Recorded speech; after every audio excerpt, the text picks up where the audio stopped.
Hello and welcome, everyone. My name is Kristen Talbot. I'm the program manager for the MAVEN Project. Thank you all for joining us today and our friends at Advantage Care Physicians for hosting today's session on time tripwires, time management with patients while in the exam room with Dr. Seth Abramson. Dr. Abramson joined Northern California Kaiser Permanente in July 1979. He was on neurology staff for over 40 years. For over 25 years, Dr. Abramson has been passionately involved in the communication and physician wellness projects at Kaiser, where he has been on the regional board of physicians for these endeavors.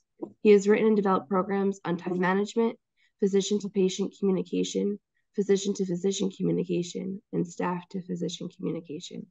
Dr. Abramson also writes a monthly column on communication issues and physician health and wellness that is online available to all Kaiser physicians. Dr. Abramson, when you're ready, please begin. Okay, thank you, Kristen. I appreciate it. And welcome, New York City. I understand all of you folks are working in clinics around New York City. And so we're going to talk about time tripwires. And I just want to say a few preliminary things. This is about not so much time management in general, but what you can do in the exam room to help your time management in the exam room. And originally, as Kristen said, I worked at Kaiser. We developed this program for Kaiser. And the way we originally did it was, it was a lot of, it was an in-person thing with small groups. We did a lot of role plays and stuff like that. So it's going to be a little bit different as we do it in this Zoom format. The other thing is that the way we develop this program is we do it with a way called elevator wisdom. So people on our communication team, we would get in the elevator and we go up to the 5th floor where the medicine department is. And when we got on with a colleague, we'd ask, we'd say, what are the things, what are your tripwires in time management? What are the things that trip you up in managing patients in the clinic? And by the time we got from the 1st to the 5th floor, we would try to get an answer. And that's how we would get this elevator wisdom. People would tell us what the tripwires were and what they did to overcome them. So there are some of the scenarios actually have to do with how frontline clinicians deal with specialists and how specialists deal with frontline clinicians, but we've eliminated those because I think all of you are frontline physicians. And I'd like you to think about also, I'd really be interested in what your time tripwires are in the exam room. And so hopefully at the end, we can talk about some of your issues and see what they are. Whoops. So yeah, all that stuff. Oh yeah, so I just I love New York City. I did my training there, but even before that, I was talking to Kristen about this the other day. Is that I went to in 1965, I went to college in upstate New York in Ithaca, and there were a lot of people there from New York City. And I remember, and I'm from Atlanta, Georgia. That's where I grew up. And so I got to Ithaca, New York, and I'd meet people and I'd say, well, where are you from? And they'd say, I'm from the city. And I'd be going, well, what city? Or they'd say, I'm from the island. And I'm going, there's a lot of islands. I'm going, what island? But I realized I was insulting a lot of people from New York. So I quickly learned, what the city was and what the island was. So one of the things is the list. Patient that comes in with the list. A lot of times that takes a lot of our clinician time. Let's see how these folks manage it. Dr. Ernest, I know how busy you are, and I've made a list for you. I've been concentrating on my health like you told me to at the last visit. I just want to make your job a little easier. That's great, Ms. Listed. So what's troubling you? Well, number one, there's the insomnia. I just can't seem to get a good night's sleep. Do you think I need more fiber in my diet? George says I do. Insomnia, got it. Fiber in diet. And number two on my list, the dizziness. Oh, it just seems to come and go. Is this what they call vertigo, doctor? Dizziness, okay. And number three, I've been having... And number 17, doctor. Well, I don't want to sound like a hypochondriac, but you know that tingling? Hang on, Ms. Listed. Could you repeat number 15? I think I missed that one. Okay. So how did Dr. Ernest make things difficult for herself?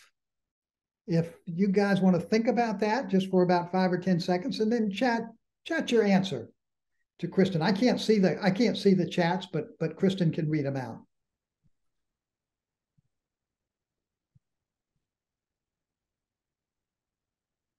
How did she make things difficult?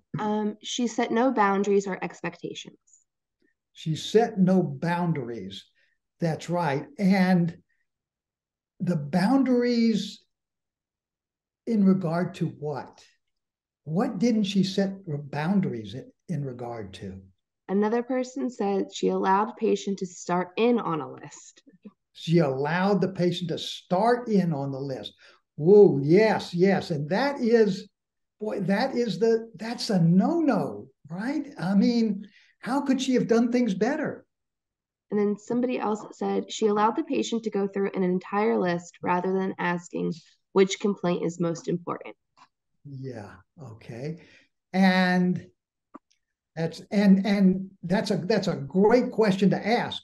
Hopefully the patient won't start going through the list again and say, well, I left number 15, or was it number 16? Yeah, number 18 is real important, number 19 is real important. So that's a great question. Which is most important for you? So does anybody have any thoughts about how could you have done things better? I could have set boundaries around prioritizing her complaints. Okay, all right. Well, and again, you're going to have to measure the patient's priority as to your own priority, because sometimes they're not the same. So we'll talk about that in just a second. But here's what and this is what your Kaiser colleagues, like I said, when we got the elevator wisdoms, here's what they said.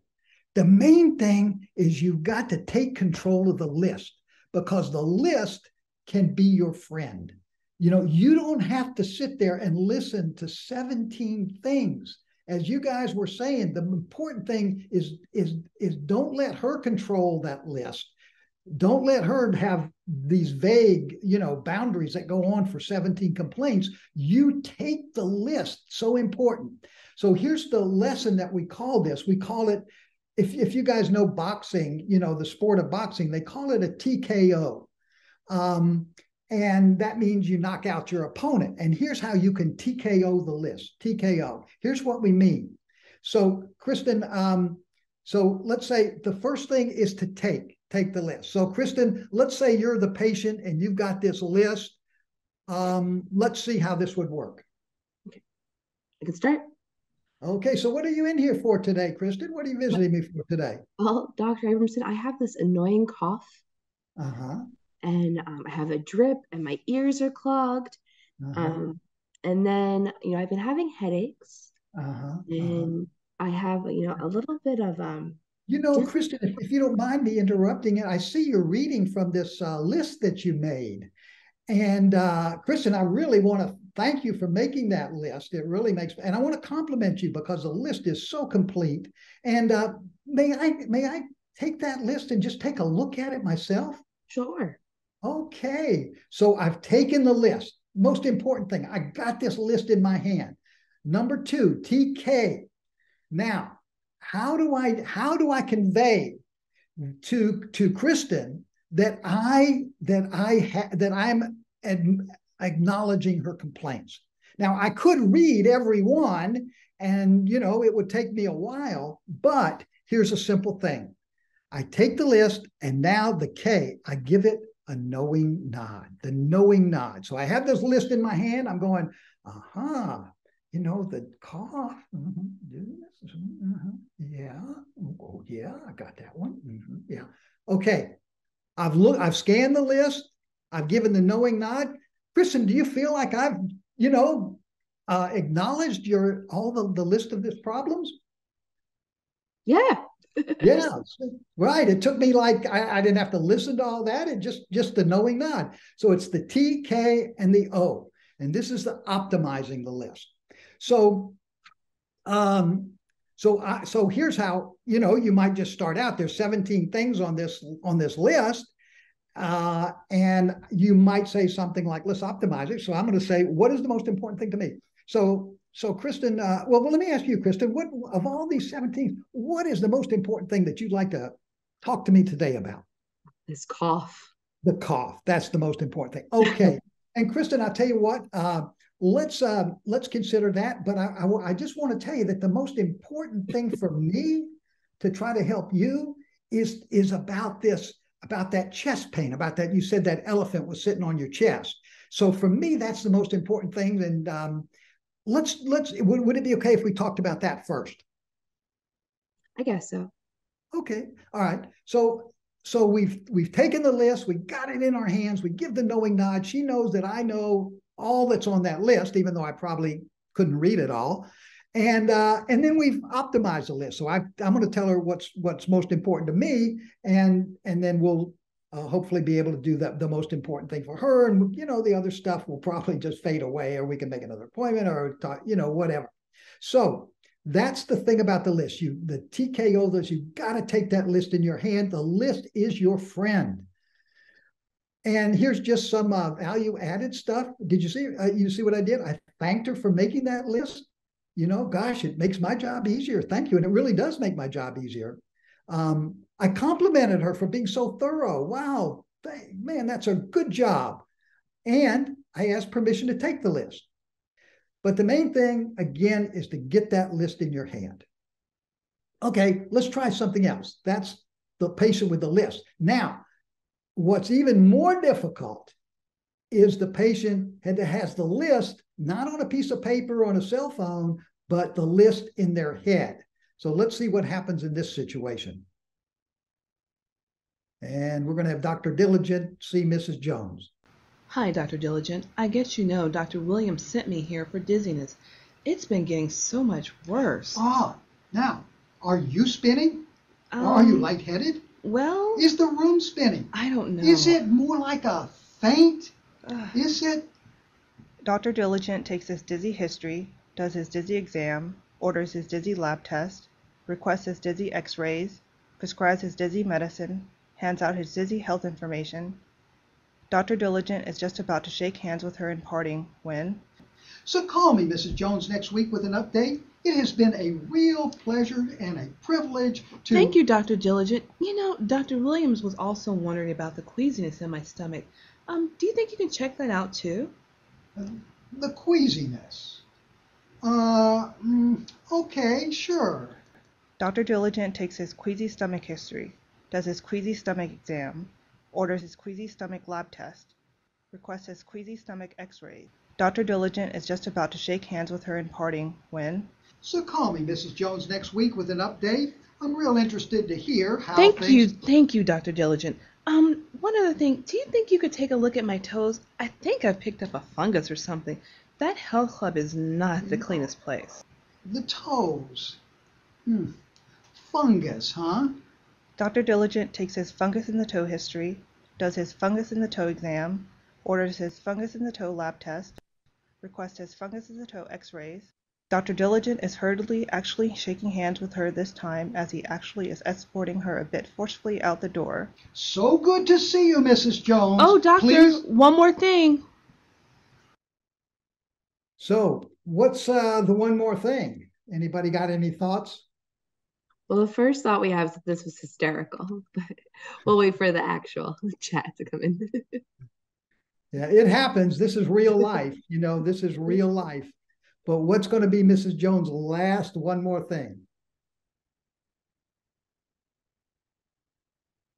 Back pain. Back pain.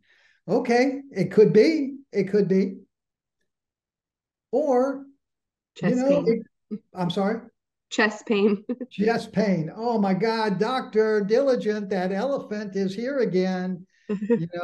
We all have had those, one hand on the door type things. And so how did Dr. Diligent make things difficult for himself? Think about that for about 5 or 10 seconds. And then if you want to chat some responses. And it's good if you actually play along with this and actually think about it and chat some thoughts. How did Dr. Diligent make things difficult for himself?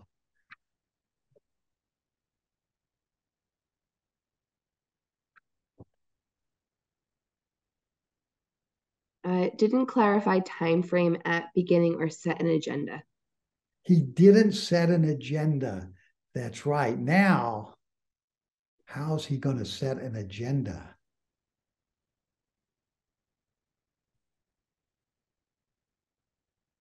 Well, let's see. And what question might Dr. Diligent ask at the outset that might save time? So think about that.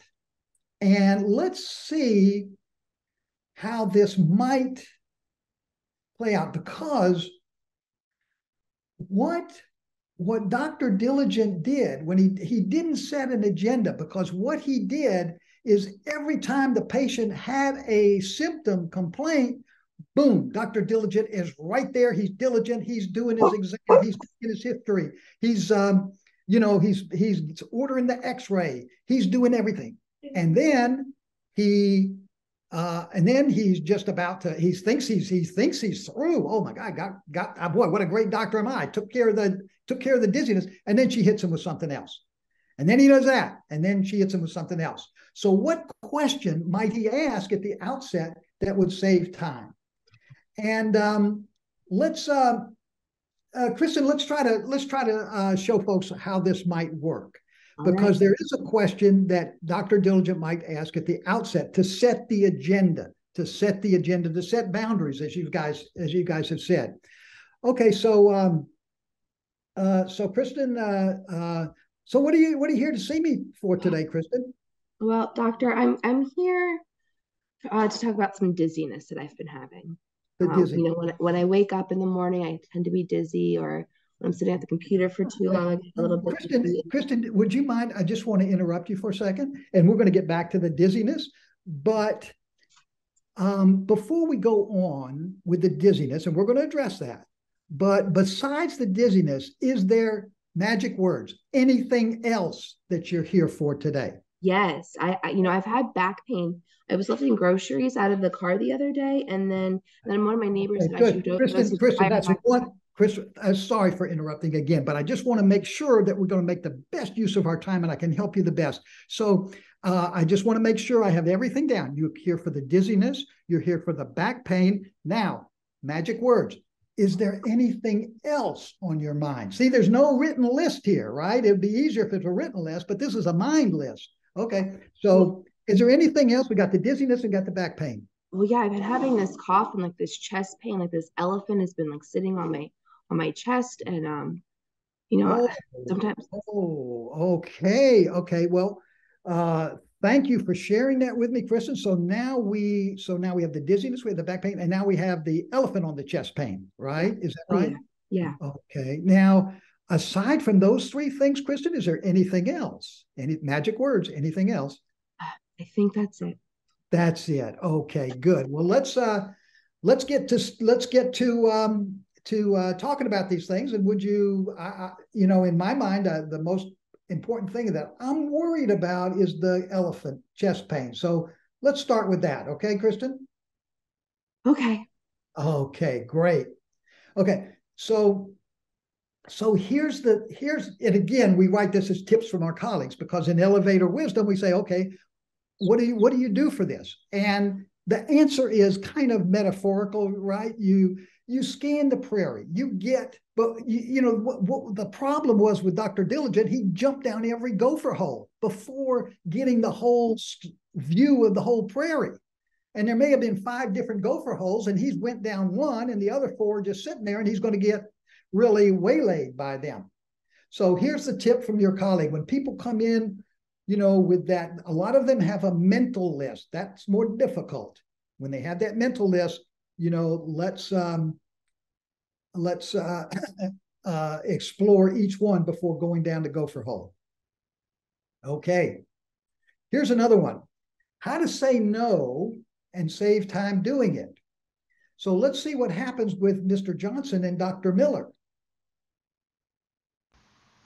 So Doc, I'm still hurting all over. I'm sure those tests are missing something. How about if you send me in for one of them CMOL scans?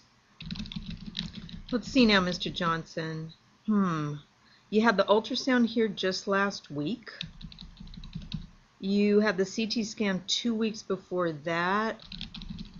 Yeah. And here it is, the MRI with gadolinium too. Mr. Johnson, all completely normal.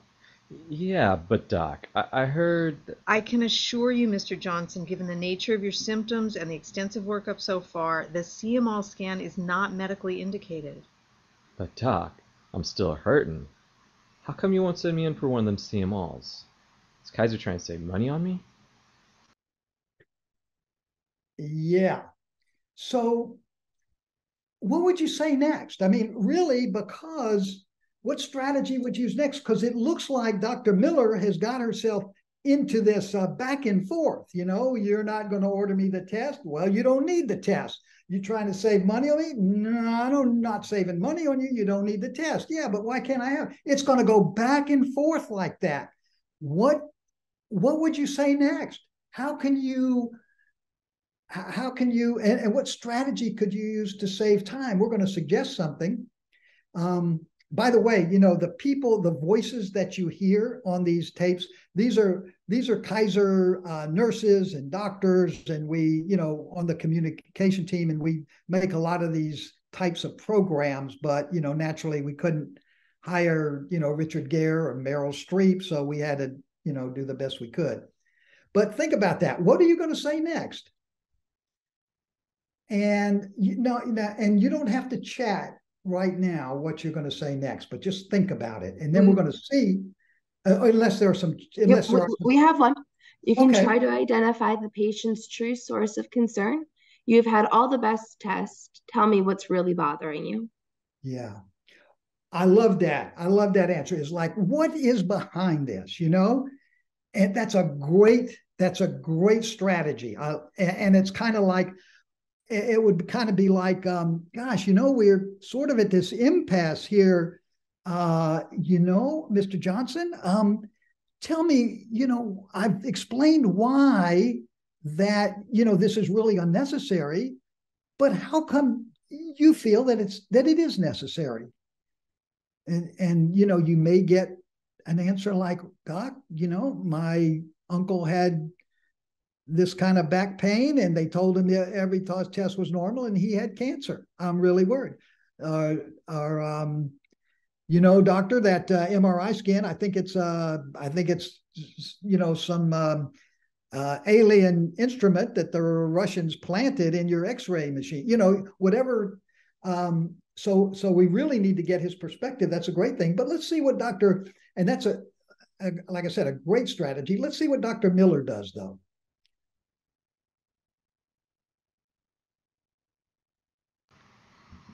So Doc, how come you won't let me have one of those CMLs? Mr. Johnson, we both want to find out why you've been having these symptoms. Yeah. And I know you think the CML would give us the answer. Yep. I wish it would.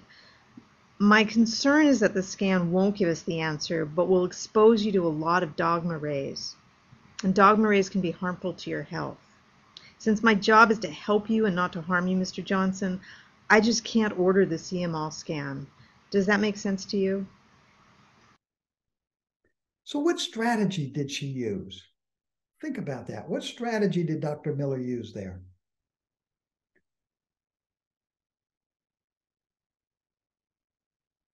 By the way, all that, when we wrote this, I mean, there's no such thing as dogma rays. We just made that up, but it's just to show that, like, just about any test you do can possibly be harmful. I mean, we don't know what the long-term effects of magnetic things are, who knows?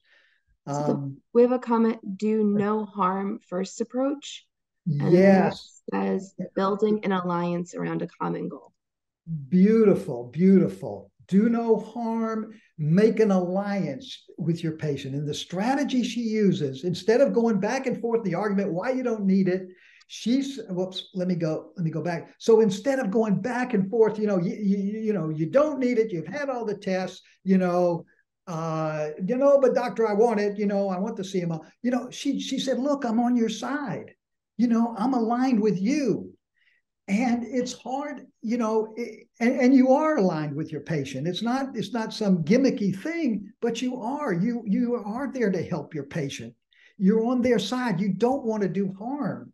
And so the strategy that Dr. Miller used was align yourself with the patient. I'm on your side. We call this when we do this program, we call this program, we don't actually tell the patient this, but we say, I am your new best friend.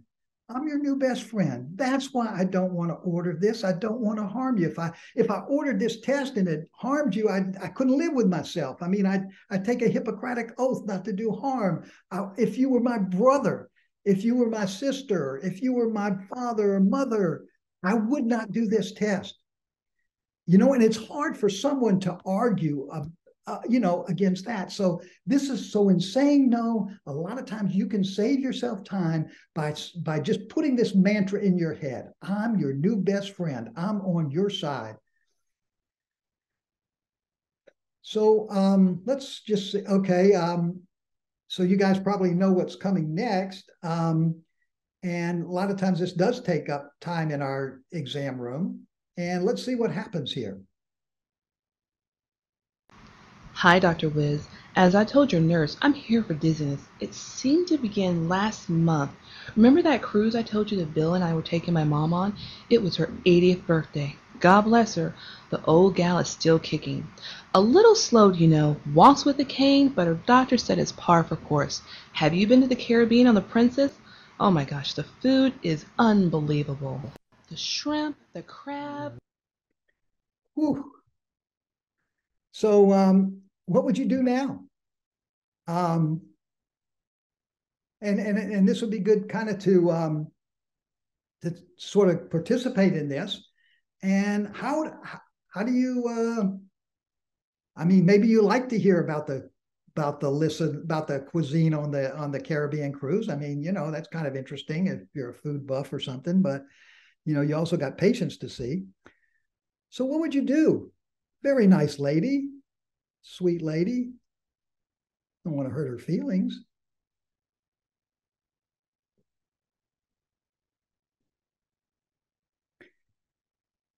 So let's see how Dr. Wiz handles it. Have you been to the Caribbean on the Princess?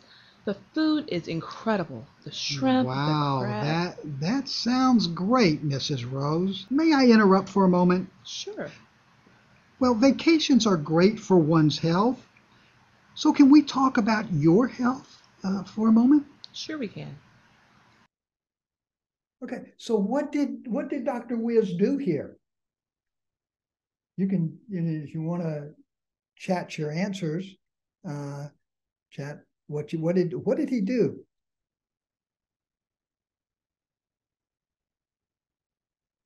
We have a number. Okay, first we have transitioned very gently. Next was redirect the patient to how can I help you? Right. Redirect and refocus. I would love to hear all the details. Right. So exactly right. Those are great answers. He redirected, he refocused back to her care. And he did it, politely, asking permission and all that. But sometimes, we do have to be a little assertive to do that. And a lot of times, especially, new doctors and new nurses and practitioners and PAs, we're sometimes maybe a little too polite. Now, here's the thing. How did he refocus? Now, let me. So if you think about the words that he used, right? So what he did was he used a bridging statement. And we do this all the time. I tell you, if you watch TV and you watch these politicians, they always make a bridging statement. Well, Senator, how about all those funds that got misappropriated in your campaign? And someone he says, and says, well, thank you for asking about my campaign. I've been in 50 states and everybody at 50 counties and everybody had town halls. And thank you for asking about my campaign. They're going to talk about what they're going to talk about. So you make this bridging statement. And what his bridging statement was, she's talking about vacations. He says vacations are good for your health. Let's talk about your health. And, it's a kind of a very smooth and way to make that transition. So think about making, to being assertive, making a statement, and and using a bridging statement that makes it kind of work kind of smoothly. Let's see. So tactfully, basically that's it. Be assertive and tactfully focus back on the patient's own health or problems. Okay, now here's one that really I see this happening all the time. I coach a lot of physicians, and I sit in their exam room, I watch what happens. I videotape that. This is one of the ways we coach physicians at Kaiser. So so sometimes I don't even sit in the room. Sometimes the doctor or the nurse will videotape a clinic visit, and I'll look at that, and I've seen dozens and dozens of these things, and this happens so frequently. So watch what we're talking about. So, just wondering, when I get that angina pain you're telling me about, when the old ticker kind of craps out on me, how come the pain always goes down my left arm? Interesting question. You see, Joe, it's what we doctors call referred pain. Oh. The way it works is each organ, like your kidney, your liver, your heart, embryonically is connected to a specific dermatome of the nervous system. Each dermatome. So, Joe, those pain fibers I mentioned, not the large ones, but the small ones we talked about, well, those are the fibers like. So there you go, Joe. That's why the pain goes down your left arm. Make sense? Well, yeah, I guess so. I was just wondering, just wondering because I'm right-handed. Oh. Yeah, so there was a lot of explanation there, a lot of technical stuff that, do you think Joe got all that? I don't think so. So how often, really do we waste the time, with these unneeded technical explanations? That's a rhetorical question. Now, how could we have handled his question in a save time manner? So I'm interested to hear your suggestions to hear your thoughts on that. So think about it. And how would you have avoided that kind of answer? Remember, he says, why does the pain go down the left arm when the ticker goes out?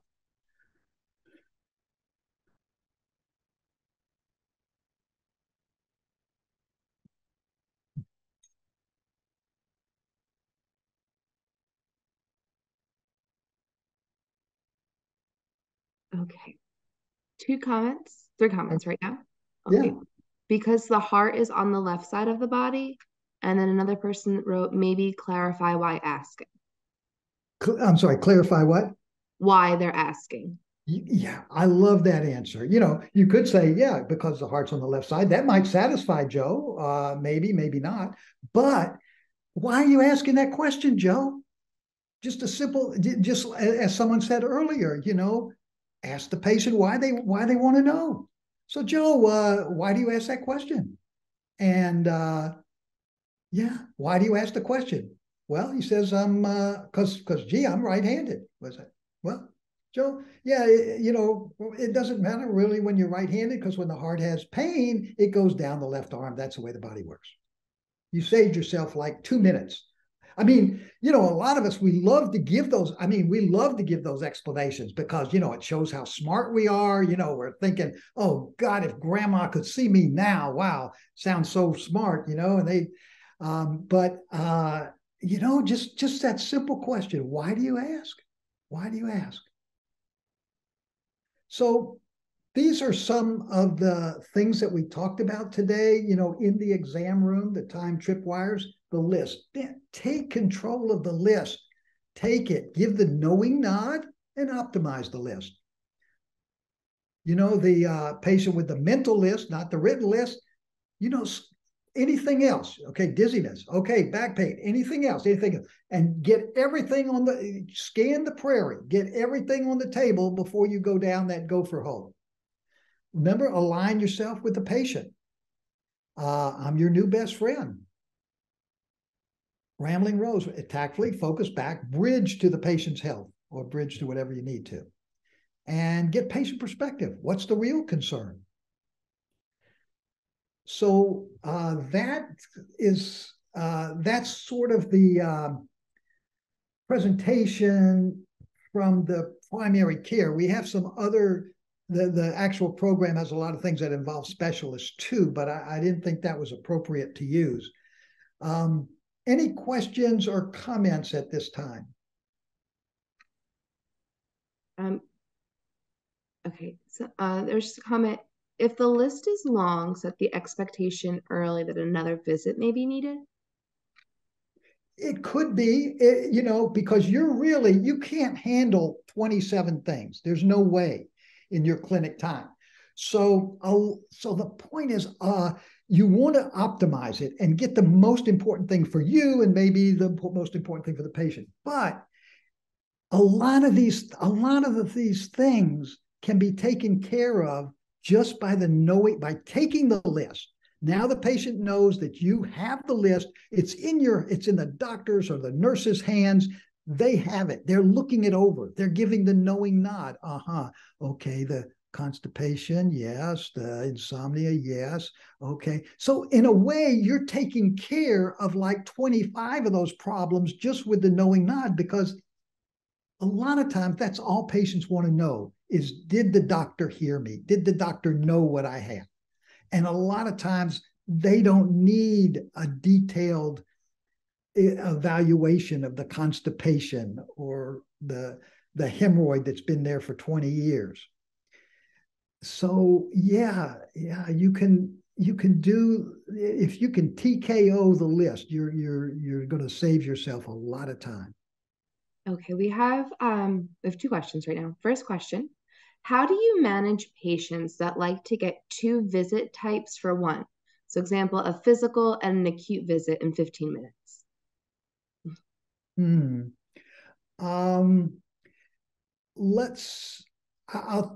Usually the question I hear that people ask that question, the context they ask it in, is I hear it from pediatricians. So mom will bring little Johnny in for the thing and for stomach ache, and the pediatrician takes care of little Johnny. And just when they're about to leave, mom says, oh, by the way, I have the twins here. They're not eating too well. Doc, would you mind just taking a quick look at them while they're here? I think that's kind of the same thing. And, honestly, it's kind of really insensitive, I think, on the part of patients.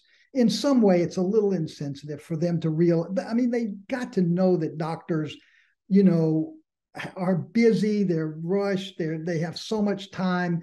It's not quite appropriate, I think, for patients to ask it, but they do, because they're the only ones because they feel like, it's appropriate for them. So I think the answer is always back to the same thing. The answer is back to, I am your new best friend.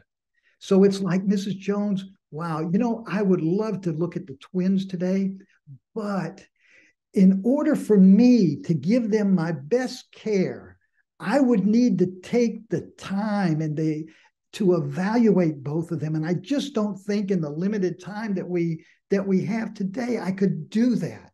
But please make an appointment with me, or my colleague may have an opening today and can see the twins. So I think you can always bring that back to, I'm your new best friend. I'm aligned with you. I want the best for you. And if I were to see the twins, I wouldn't be able to give them an appropriate amount of time. That's kind of where I would go with this. Any other thoughts? Was that kind of the question you had? I think so. Okay, next question. Any advice on setting the agenda when using an interpreter, since you can't redirect the patient until they finish and the interpreter finishes? Ooh, that's a tough one.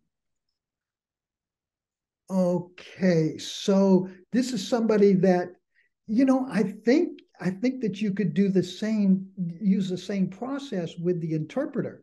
So you're just, going through someone else. So when the patient says, comes in, I've got dizziness, doc, that's why I'm here to see you. And then the patient starts talking about the dizziness. You could just go through the interpreter and say, ma'am, could you ask the patient that I know that she's worried about dizziness, but let me ask, is there anything else besides dizziness she's worried about? And the interpreter would ask, it would take longer, I mean, for sure, but the interpreter would ask the same question. And then the patient would say, yeah, I'm worried about my constipation. And then you'd ask the interpreter, and could you ask the patient, is there anything else besides the dizziness and the constipation? And you just do the same thing, but you do it would take longer, as all appointments do through an interpreter.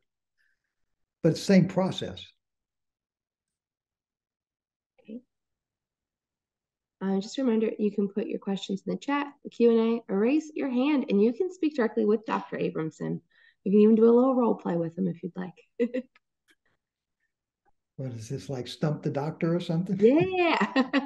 Dr. Lister has her hand raised. I'm going to unmute her. All right, Dr. Lister, you should be able to unmute yourself. Okay. You can hear me? Yeah. Okay, good. I can't see you, but I can hear you. I can't see you, but I can hear you. Okay. I just want to say that GYN patients all the time do that thing of annual exam plus an acute visit all in one time. And depending on how time consuming I think it's going to be, sometimes I just say to them, I really would like to do that. The problem is the insurance company will force us to charge you the full fee or another copay if we try to do two things at once. And a lot of people, they accept that and they're fine with it.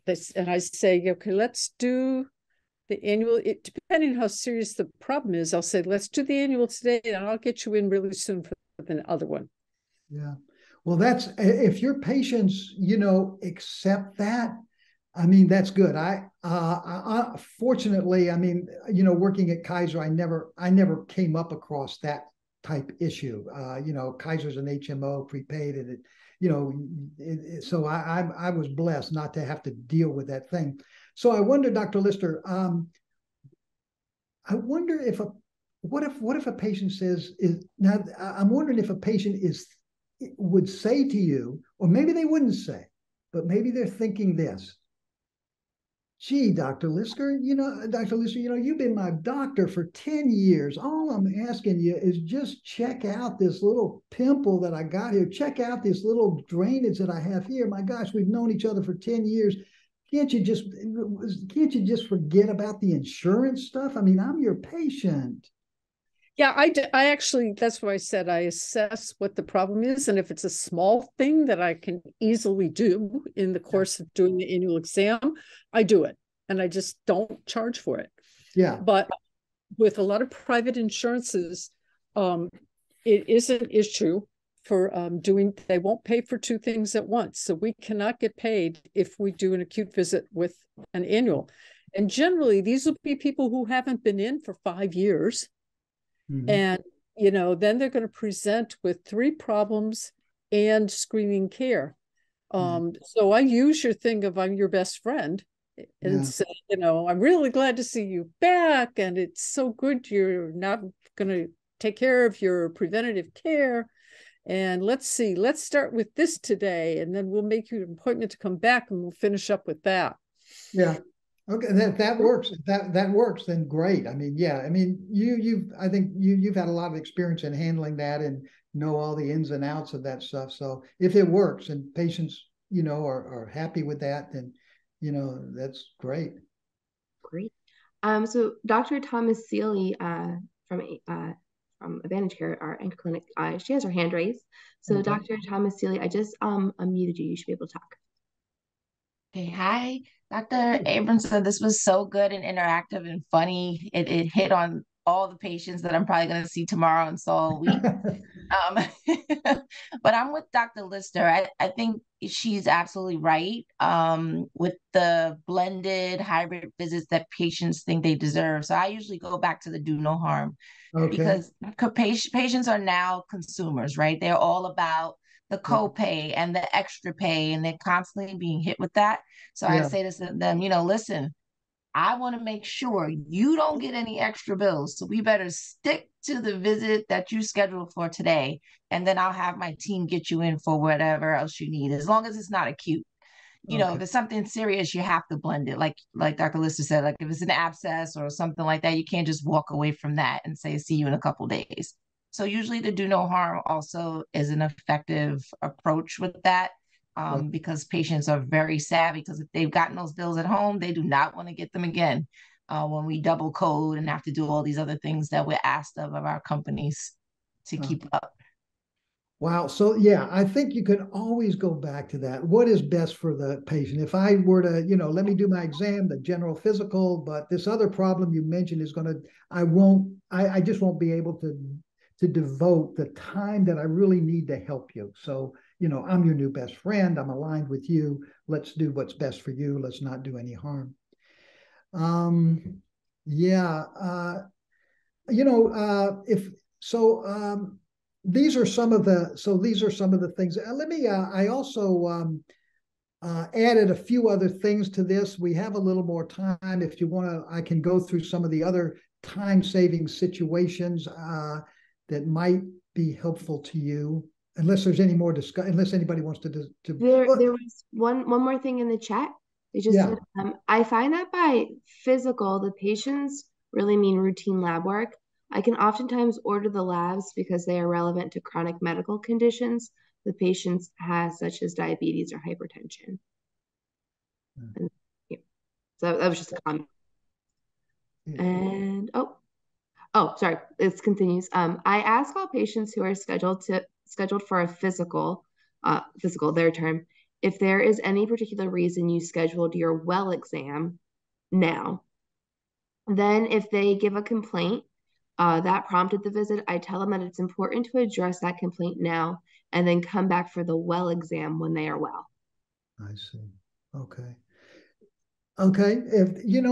If that works for you, that's great. I understand a lot of these things are based on insurance and so forth. And like I said, at Kaiser, we never faced that issue. It's thankfully, I'm glad I didn't. But you have to be, I guess, in the kind of practice that a lot of you are in, you have to be careful about, billing and all that stuff. And God, that's got to be so tough. It's hard enough to treat patients and to work within a time limit and, do the EMR. Now you got to be so conscious of what's paid, what's not paid, and what can you do. And man, that's just got to be so tough for all you guys. My heart goes out to you. If you want to see a few more things, let's go. Okay. So here's something. I said this is about an exam room, and this is not exactly exam room time management, but this is about, don't, the title of this should be, don't get into the sandbox unless you're ready to play. So when you're looking on your inbox and you get all these emails from patients, how many times has this happened to you? You open up an email and it is from some very challenging patient, and it's a complicated situation, and you just don't, and you really don't know what to do, especially since you got 3 patients waiting. So what you do is you click on it, you read it, and then you just put it back in the inbox. And then what happens is, but you don't want to go back and look at your inbox again, because every time you open the inbox, that's going to remind you of your incompetence in dealing with that challenging patient. So consequently, the inbox just builds up. And so I have this rule that if you get in the sandbox, you got to play. If you open up that email, you got to do something with it. And it may be something like just send it back and say, you mentioned all the issues that were going on. I just need one clarification. Like, does this bother you on Tuesdays or whatever you're going to say? And then it's back in their hands. And it just may be a chronic complaint. They may not even send it back. Who knows? But at least it's out of your box and back in their hands. I mean, that's one way to handle it.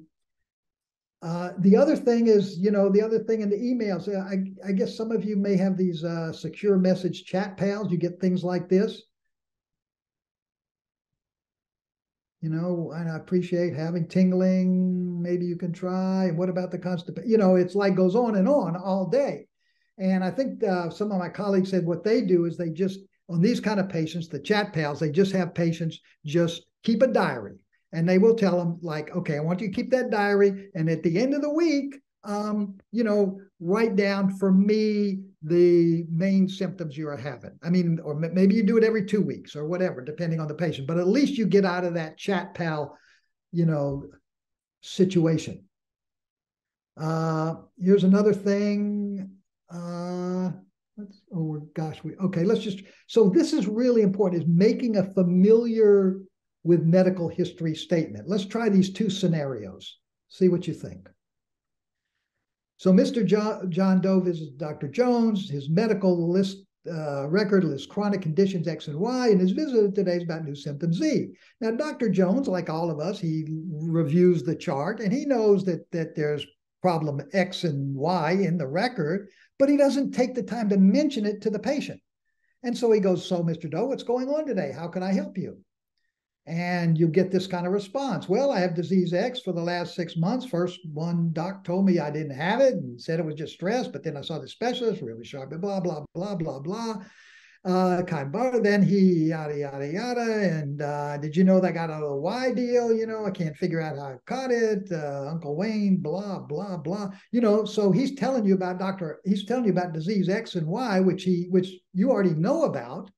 But anyway, doc, I'm here because I'm having this new problem with Z. Here's what's happening, right? Now, that's scenario one.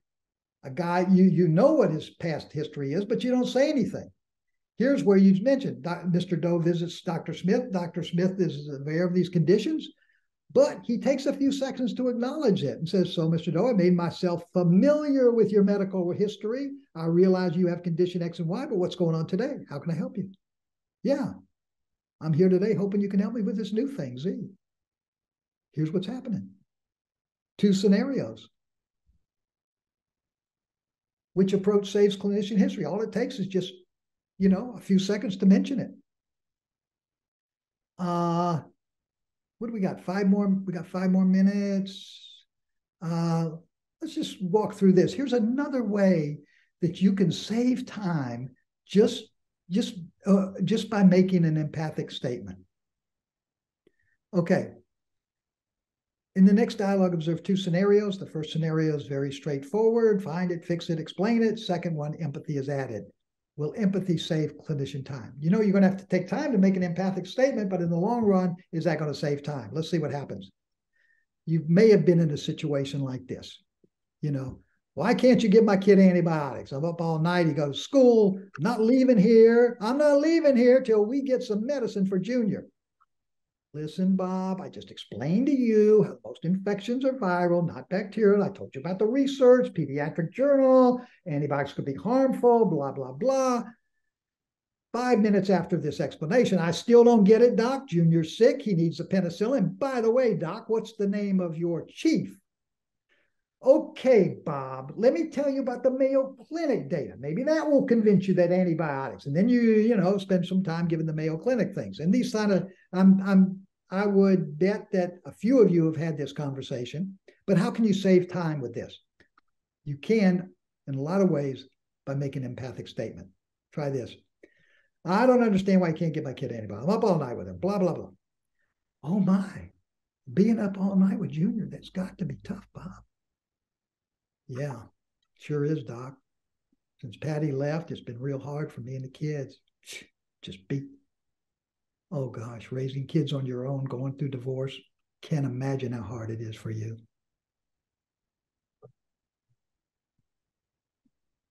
Yeah, it's been real tough.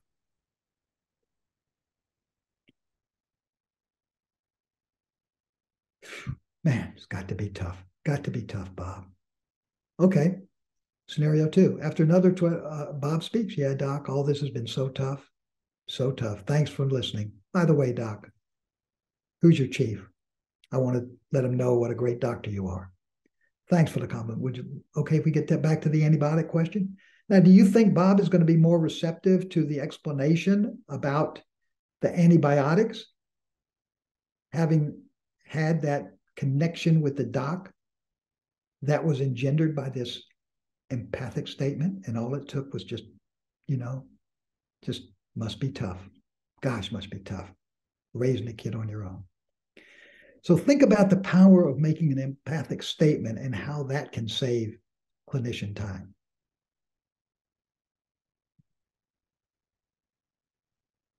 Okay, well, gosh, I think that's about all I got for today. Any further questions or comments? I don't see any, but remember that you can I'm sorry. No, go ahead. I would just add, this was so relatable.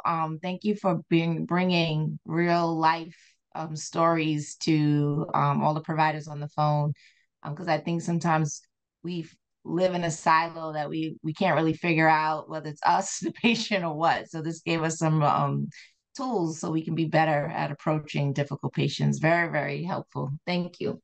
Well, and the other thing about this, as you said, is that what, Nicole, this is about realizing that you're not alone, that everybody faces these, everybody has these issues. And it's so nice to know that because we do work in silos, and especially with the computers and everything, we don't get together. And so to know that other people face these same things and have the same dilemmas, it is kind of that it's not just us. We're not just the only people that are befuddled by this whole thing. So right. That's another point for this whole thing. Thank you. All right. Well, thank you, everyone. Really appreciate it. And again, this session is recorded, so you will be able to review it if you'd like. And if you want the CME survey, just remember that when you click out of this webinar, it'll show up on a tab on your browser, or you'll receive the link tomorrow in email from a Zoom. So thank you all. Dr. Abramson, thank you as always. I always love your presentation, so thank you so much. Thank you, Kristen. And take care of that dizziness now, And the chest, the elephant on the chest. Yeah, watch that chest. That's what I'm worried about. Yeah, that's what I'm worried about. Yeah. All right. Have a good one.